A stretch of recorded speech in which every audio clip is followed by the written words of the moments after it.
Eu creio que como igreja a gente precisa trabalhar melhor nossos conceitos, né? Às vezes a gente se perde na conceituação. E aí, como a gente não medita no conceito, a gente acaba formando um preceito.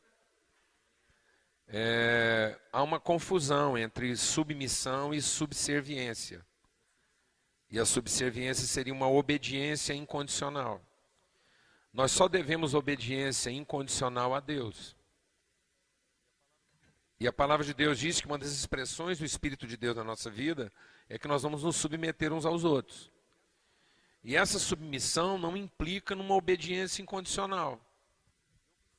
Eu me submeto ao que é de interesse legítimo do Neil. Eu me submeto ao absoluto da relação e não ao relativismo do indivíduo.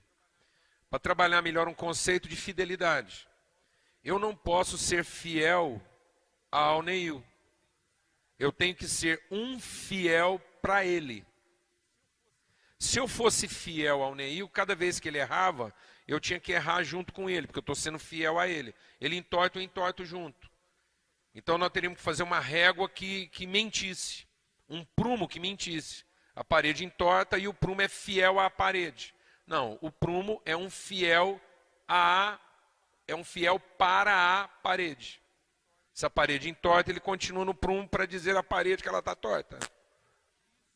Isso é um esforço de submissão àquilo que é o verdadeiro interesse da parede.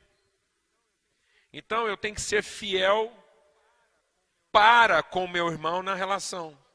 De modo que se ele me exige algo que me coloque em confronto com a minha obediência incondicional a Deus, eu o desobedeço e me submeto às implicações da minha desobediência.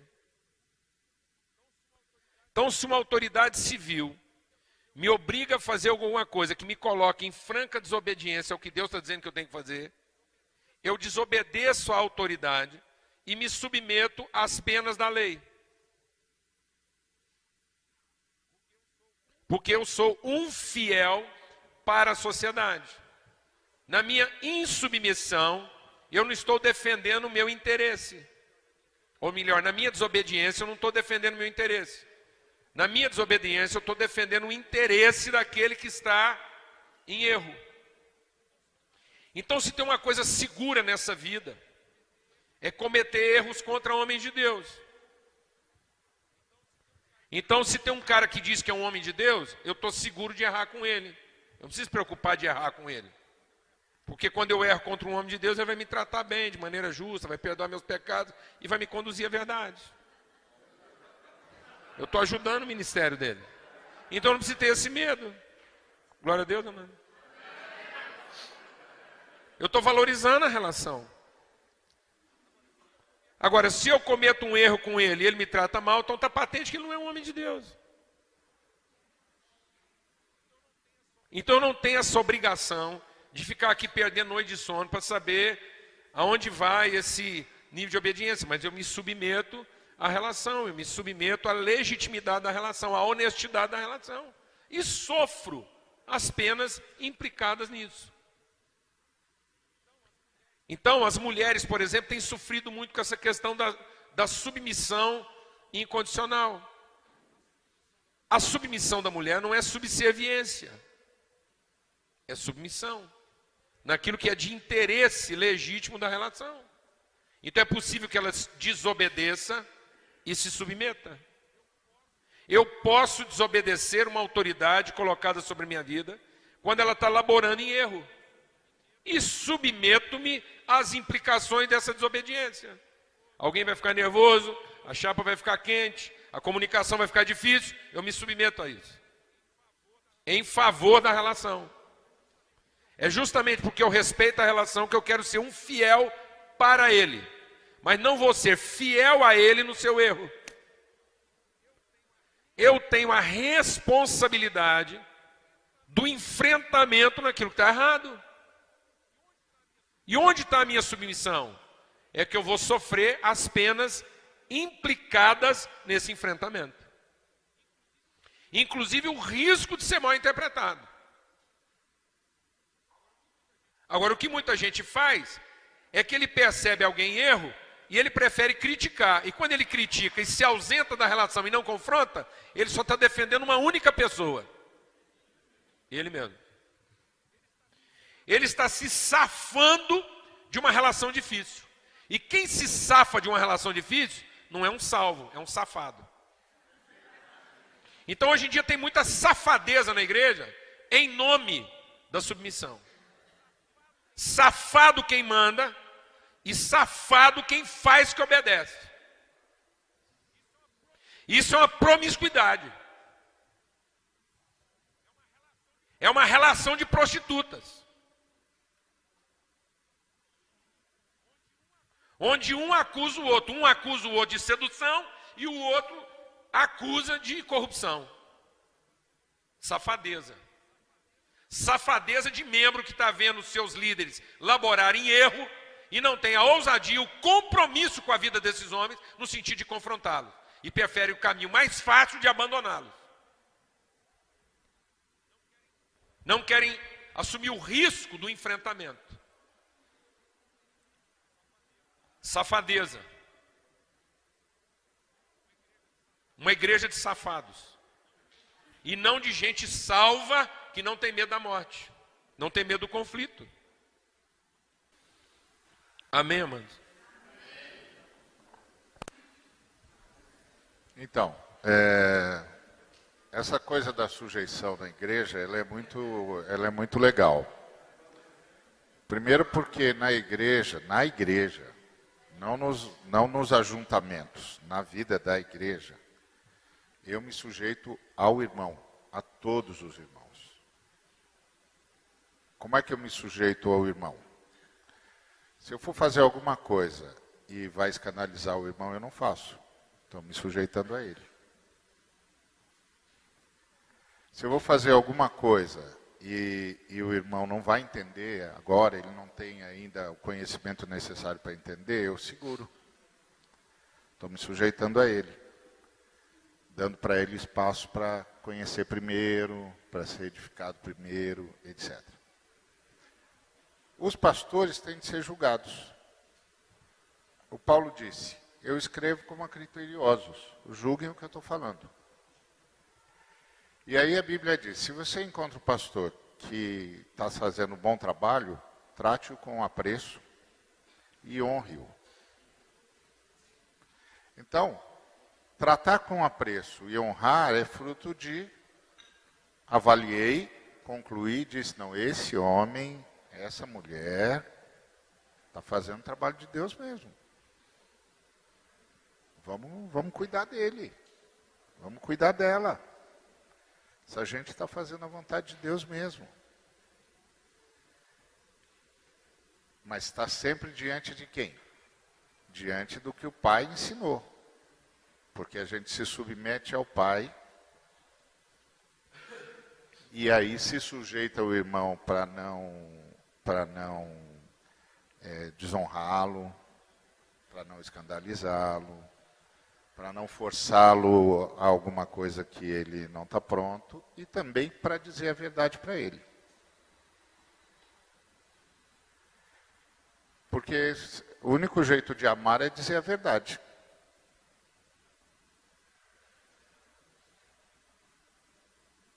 Se eu não digo a verdade, eu não amo o sujeito. Como diz o Paulo Júnior, eu não liberto o sujeito. Eu acho o máximo essa frase dele, me liberte, me liberte. Eu fico pensando, será que um dia um cara vai levantar no meio? Eu quero libertar o irmão.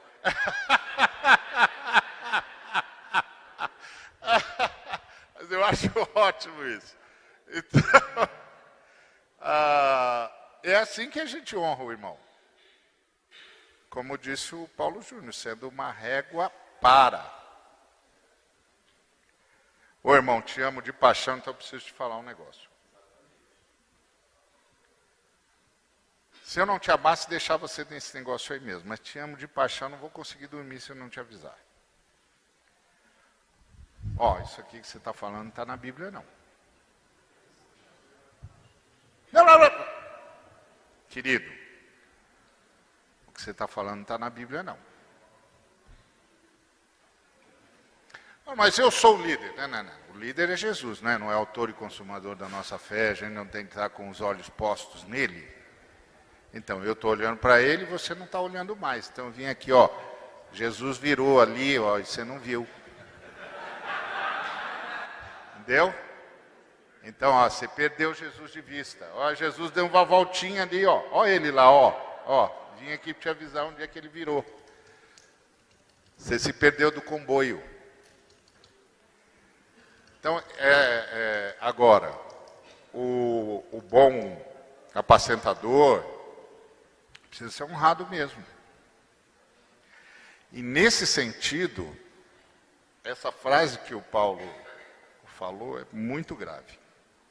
Porque tem muito caras que é mau apacentador e que está sendo honrado, e os bons apacentadores, porque são caras contra quem eu posso pecar, estão sendo desonrados. Eu conheço ótimos apacentadores que estão passando fome.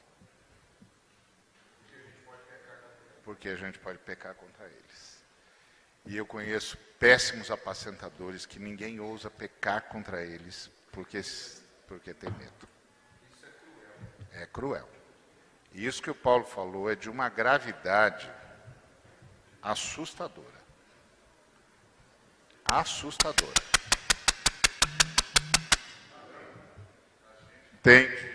A gente tem de pensar no que está escrito na palavra. Sujeitar-se, nós nos sujeitamos a todos os irmãos, uns aos outros. Quando eu chego perto de um irmão, eu vou para honrá-lo. E ele vem para me honrar, então a gente já vai para o abraço. Isso não quer dizer que a gente concorda em tudo, mas que a gente se honra.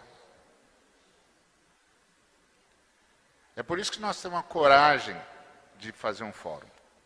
Para fazer fórum precisa ter coragem, porque o cara vai dizer o que pensa. E a gente vai dizer, então você pensa assim, né? Interessante. Vou voltar para casa e vou pensar no que você falou. Uma vez eu aprendi com um homem muito sério. Nós estávamos ouvindo um pregador, nós dois, um grande pregador, um homem de Deus também. Mas aí ele fez uma interpretação do texto, e eu dizia, meu Deus, eu já li esse troço no original, de cima para baixo, não é isso aí, não é isso. Ele deu uma forçadinha aqui. Aí fiquei coçando, mas ele era uma pessoa muito séria. Eu sabia que ele não estava fazendo isso por nenhum outro motivo, a não ser... Ele é sério mesmo. Aí eu cheguei perto de um irmão que sabe muito mais do que eu, que onde ele é papo eu não consigo ser coroinha. Aí falei para ele, meu irmão, eu já li esse texto aí que o irmão pregou muitas vezes. Rapaz, eu não consigo ver isso. Eu não consigo ver isso. Aí ele disse... Aí eu falei, eu vejo assim, assim, assim, assim. Aí ele virou para mim e disse assim... eu sempre pensei como o irmão pensa, mas eu vou para casa estudar mais. Aquele homem sabia mais do que eu e aquele irmão juntos, pelo menos umas 100 vezes. Mas Cristo tinha crescido nele de uma forma tão profunda, que ele soube honrar aquele irmão, mesmo eu sabendo que ele discordava, porque eu li o texto.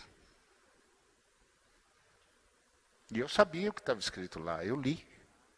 Várias vezes. Eu sabia todas as declinações.